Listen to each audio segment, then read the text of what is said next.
Doc, ndaida kubvunza kuti sekenza mutaura inobata vanhurume ndikandanayo handizokura here breast racho richizoita seremadzimai? Not really. Kune a separate condition where my breast muvarume anokura zviri abnormal yatinoti gynecomastia, and this is reported in varume vanowana mamwe matreatments. There are certain medications. There used to be this antiretroviral medicine, right, male breast enlargement, but it is no longer widely used because quite newer and more effective treatment. So there is a benign enlargement, kana kuti kukura kwemazamu muvarume pasina cancer. Panoita malumps mumabreast, like in women, unenge uchinzwa kuti mune bundu, and then bundu riya kukura patinoita depending kuti wariregerera kana kuti waneglecta, hauna kuenda kuna nachiremba vari padhuze kuti unoongororwa, zvinozokonzera kuti rizokura richizoita ronda. Dai yanga iri an in-person interview, pamwe ndine laptop ndaigona kutokuratidza mapicture pamaslides muchiona how it presents. Sometimes having these visual aids can help you to have an understanding. Zvinogona kuzotumira for like some of the pictures, then zvinogona kuzobatsira pamberi, but it might not grow to the size of the female breast, but panogona kuzoonekwa a difference yatinoti asymmetry, kuti on one side, right side kune bundu kwakazvimba kupfuura left. That is something zvokuti kana wakamira pamira, you can actually tell that asymmetry, kuti there is an abnormality and it would merit medical evaluation. Okay. Mumabvunzo ndekuti mune mataura nyaya yeage, mati about 60 years handitika ichirova kuti kana ndisati ndasvika 60 years ndinogona hangu kurelaxa here ndogara hangu ndirega kuenda kunotariswa breast cancer semunhurume? From the age of 40 tinotorekomenda kuti vanhurume vange vachienda kwachiremba vachiscreenwa for prostate cancer. Prostate cancer is actually the most common cancer in men. In the mwedzi watiri kupinda waNovember inenge iri men's month, tinenge tichitaura men's health issues akawanda kusanganisira prostate cancer, which is the leading cancer in men. Tafara hedu kuti muna October muno muchokutaura pamusoro pebreast cancer inonyanya kubata vanhukadzi, vatida kuti pange pane awareness kuti varume vanoitawo breast cancer, especially older men.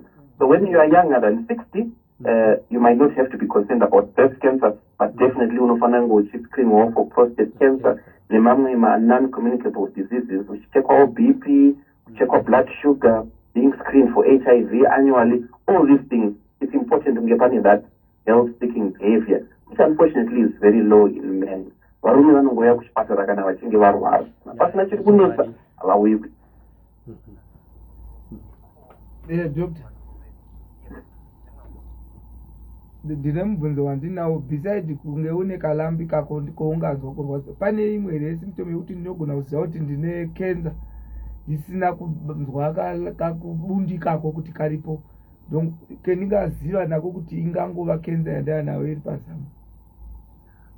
In terms of screening for cancer, screening ndo paya pekuti vanhu vanoongororwa cancer vasati vane zviratidzo zvecancer kana kuti signs and symptoms. From a public health perspective, screening inoitwa populations where you have a high risk of developing cancer, and I did mention prostate cancer as the cancer iri commonest in men. Kune screening programs prostate cancer kuvarume nekuti ndo cancer iri common. Kumadzimai kune screening cervical cancer yemuromo wechibereko, because it's also a common cancer, and in a similar way there is breast cancer screening for women nekuti iri common. Because breast cancer in men is rare, we don't routinely screen for it unless maybe une family history, you're an older man, maybe you had an older brother akaita breast cancer kana sekuru vakaita breast cancer. In that, tinenge takutoita personalized approach to that case, but we don't routinely screen for male breast cancer.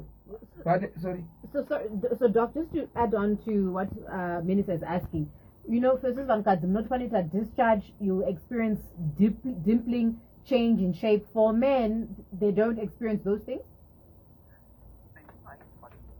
Asymptomatic, it's likely to see the disease is already there. Okay. When we're answering the question, screening is when you're going to be tested without any symptoms. Okay. don't have any breast lumps, you've never had any breast symptoms, but you're going to get your annual mammogram. Okay. That's screening. It's indicated for women, for breast cancer and cervical cancer, because these are common cancers. So from a public health perspective, to roll out a screening program, it can only be done if that disease is common, and it actually makes sense to have a screening program. Male breast cancer is quite rare, so we don't routinely screen for it, but we do screen for female breast cancer. So symptoms. When you actually have the disease, having a lump is the commonest symptom that one presents with. There are also other symptoms, including nipple symptoms. You can have itchiness of the nipple, you can have a rash, you can have a nipple discharge, it can be watery, it can be bloody. You can also have lumps in your armpits. As not in my lymph nodes, it's showing a sign that the disease is now locally advanced. It's actually now gone to the lymph nodes on the same side. It can actually on the opposite side. You can actually have swelling of that hand. You can have discomfort when it spreads to distant sides, like the bones. You can have backache. Symptoms the extent of the disease and whether it's localized or it has spread to distant sides. ndaida kubvunza dokta kuti zvinezve zvinoafekta here mafeelings ako okuva murume kana wava nekensa yepazamu izvozvezvo? One of the late symptoms male breast cancer is pain, because chirwere chinogona kuzoinvade muscles.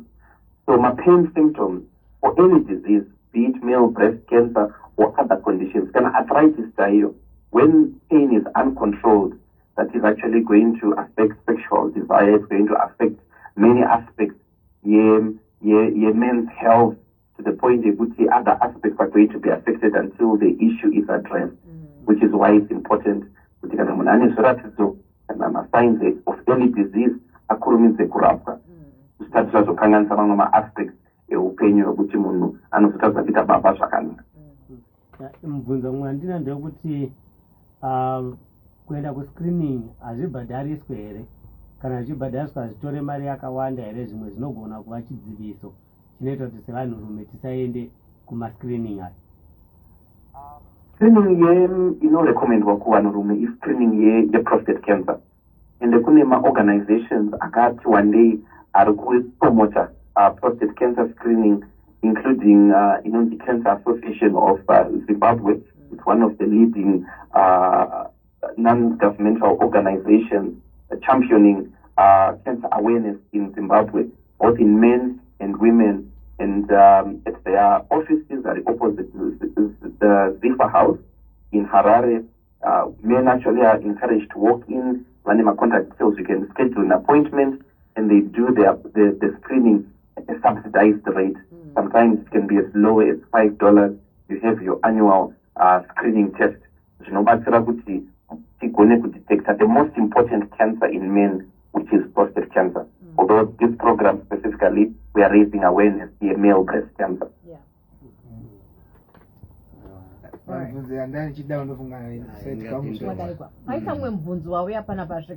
Doc, what does gynecomastia pain feel like?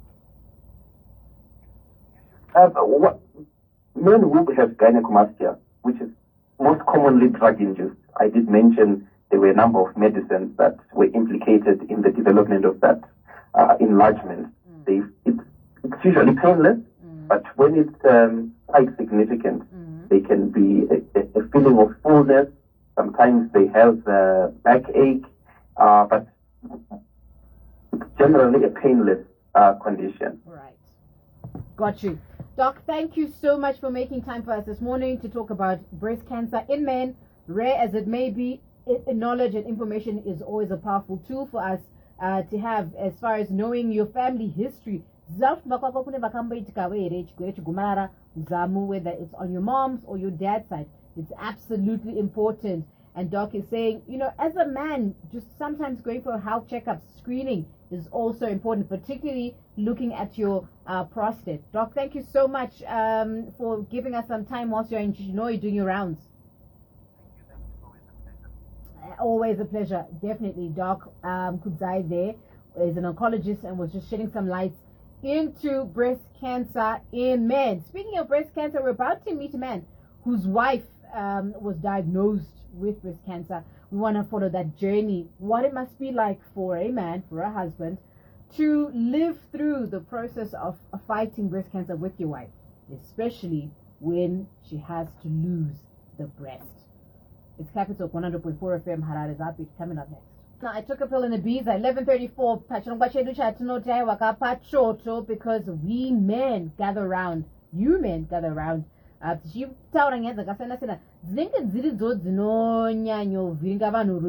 Breast cancer is something that I know for most cases it's a women's issue, right? It's a subject that we normally rally behind as a women's fight.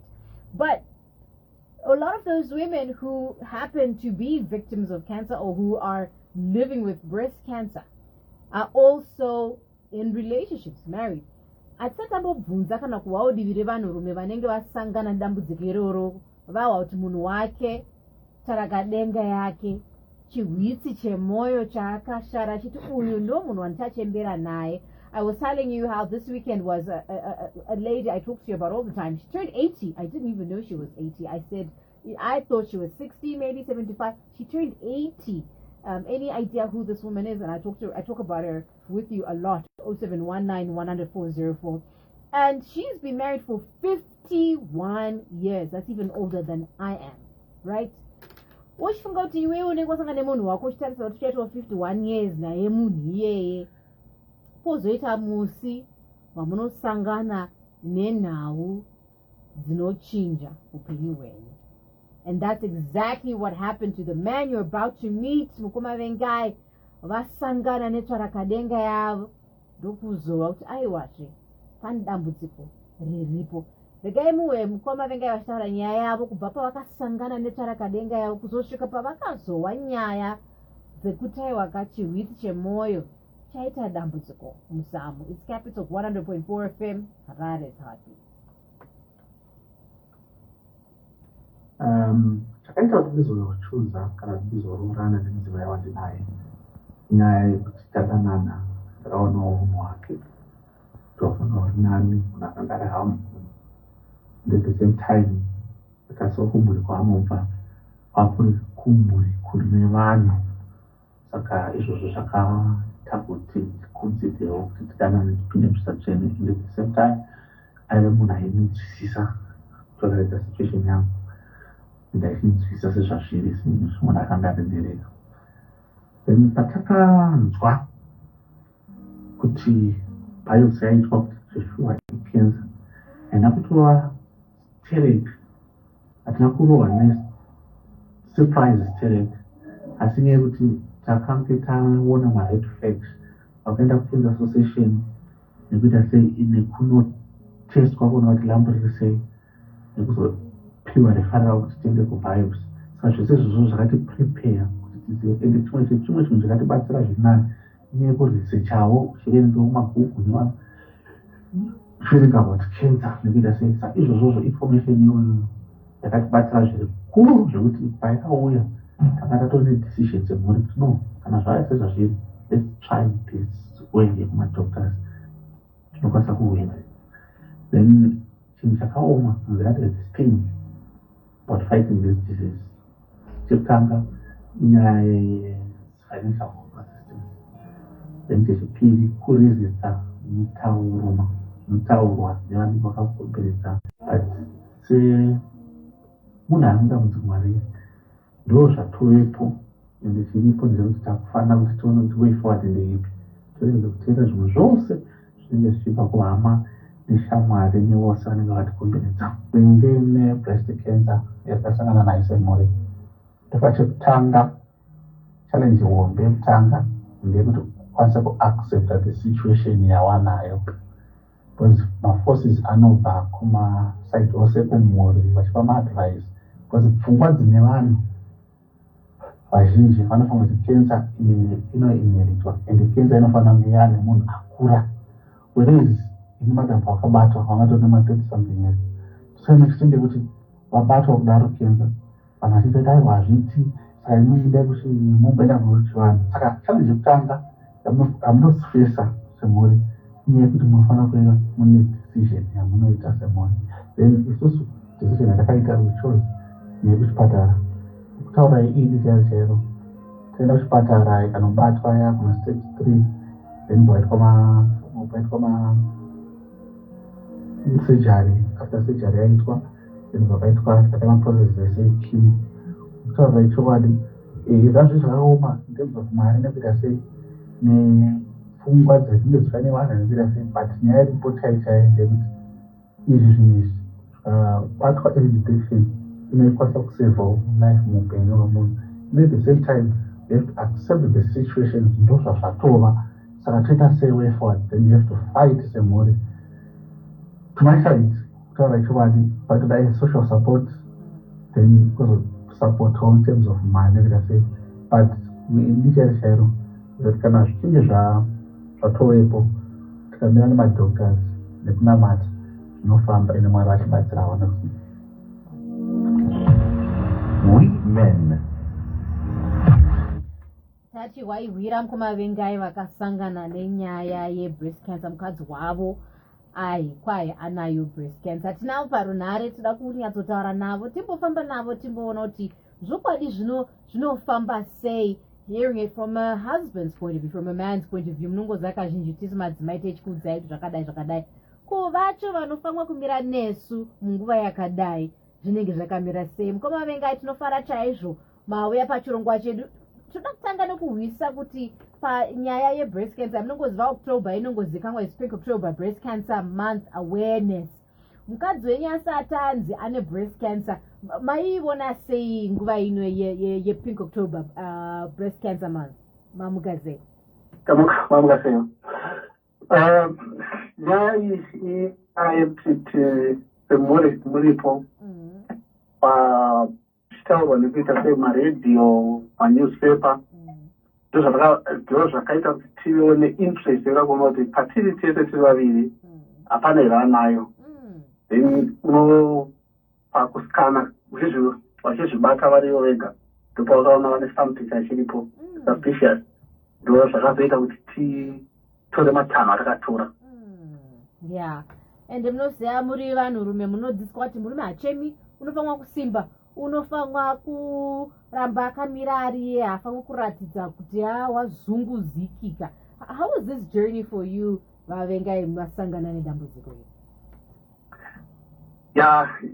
Ijini yakaoma, but semataura muri kuita semunhu wechirume ukarwarirwa uriwe, then iwe ukarakidza kuti watopera kudanga munhu ari kurwara, unozoona zviri zvakaoma.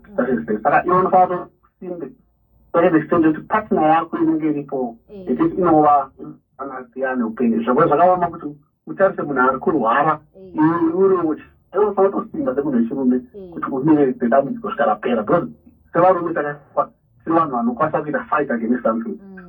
Got you. Saka kubva panguva yamakati makahwa vachiti ndaita pane chinhu chandiri kuhwa muzamu, handiti mobva maenda kuna chiremba kuti regai titarire, okay there might be something.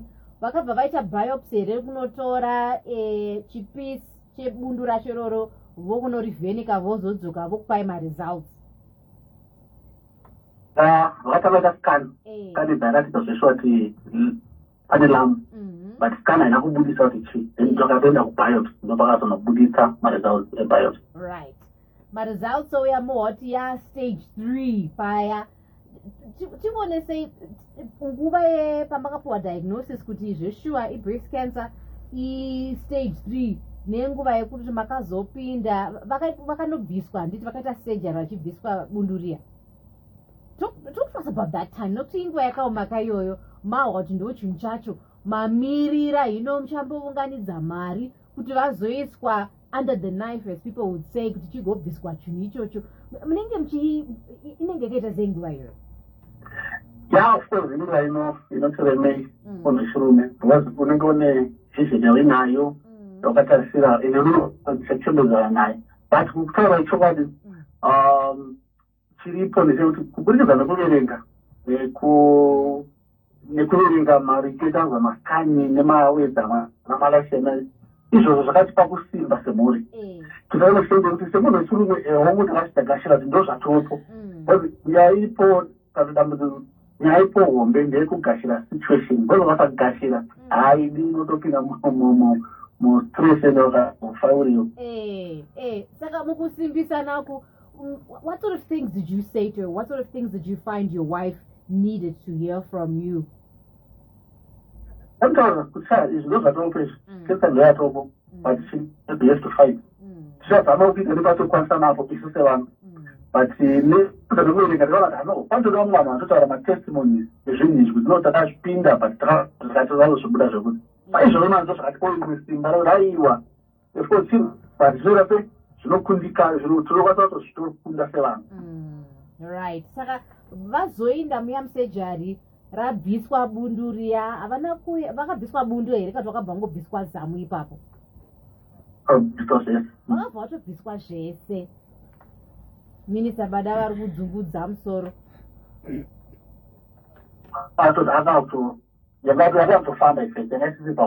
right yanga kuita metastasis where it's moving from one body part to another right. And ndokuona munhu akaiswa mabhandiji vangwa nemachubhuchubhu here anga achibuda bva mavari anga akati wandisei ndimi here manje manga matova muchengeti panguva iyoyi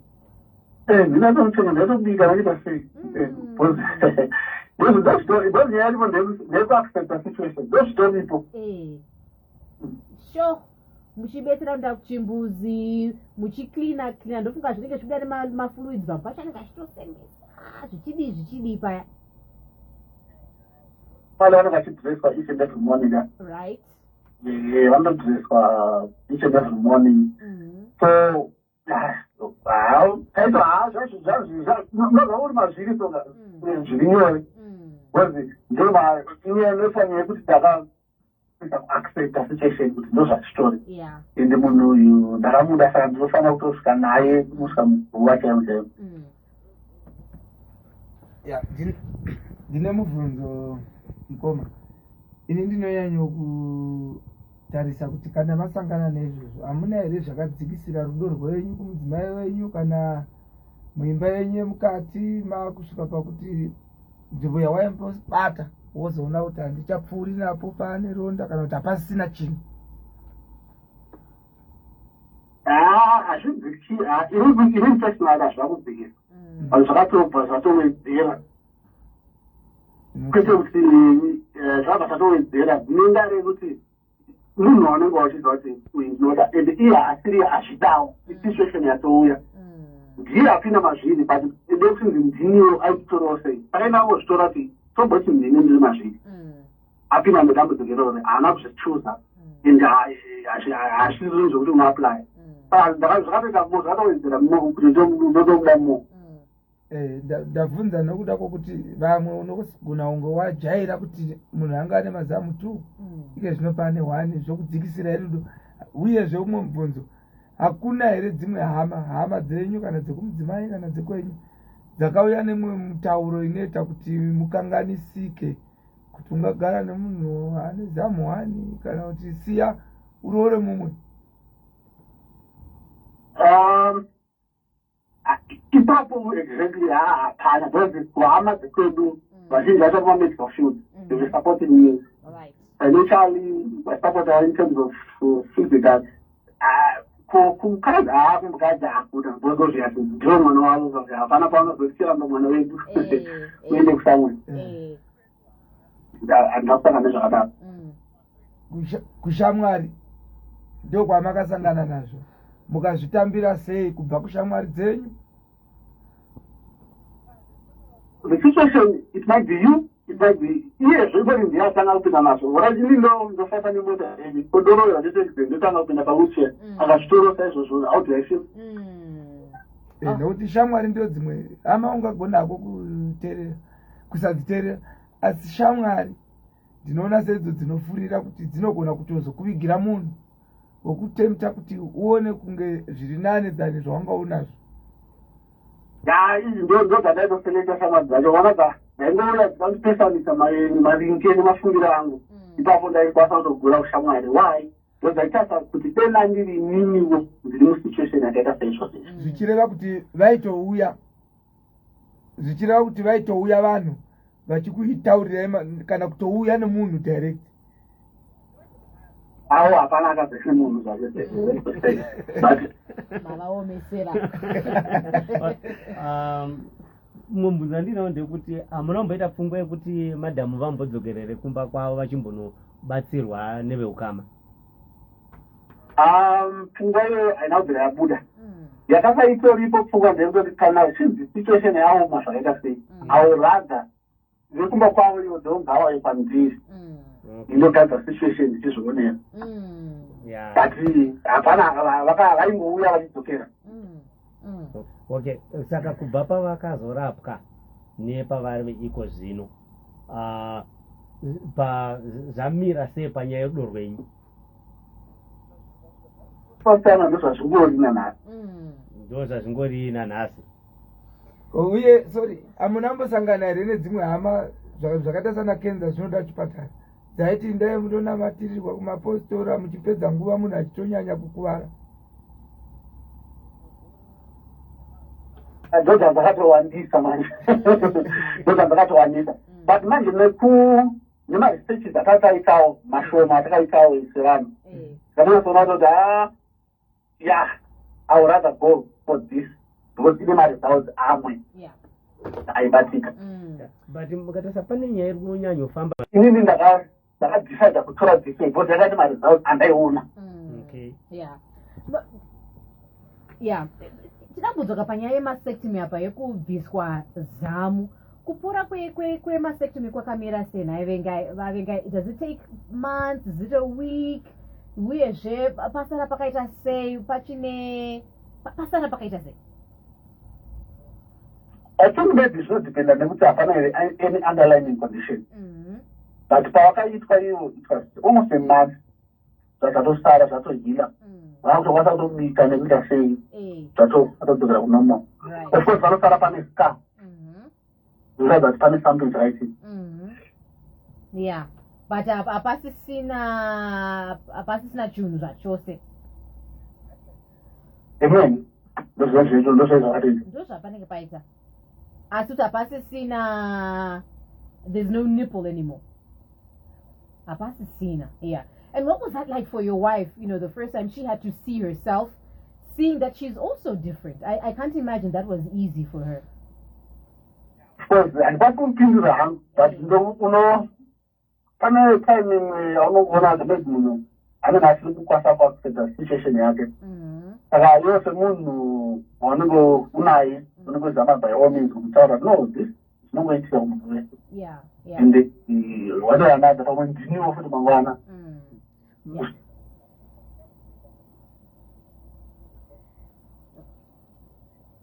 Ndiri kuimagina kuti kuna muarume achinja kudaro mukadzi wako zvinogona affecting. Ndosaka ndaubvunza minisa ipapo vaangatoita mubvunzo kuti munhu ane 1 iwe wajaira kupfuura nepane 2 ndosaka ndabvunza ironda ndo waste time yaanenge aine ronda risati ratopora. Ndinoziva nhamba zhinji yavanhu ndototenda mukoma vengai I'm happy kuti vane moyo wavo wega izvozvo ndotozvifarira. That's why ndabvunza because vamwe vanotenda zvese zvese. Saka ndati iwe wanyatsoziva kuti kenza unoona munhu achitora munhu hatirevi kuti kumapositora hakurapwi. Ndiri mupositora kunorapwa but kune zvirwere zvinobviswa zamu rose. Vakaita maprocesses ese vakatota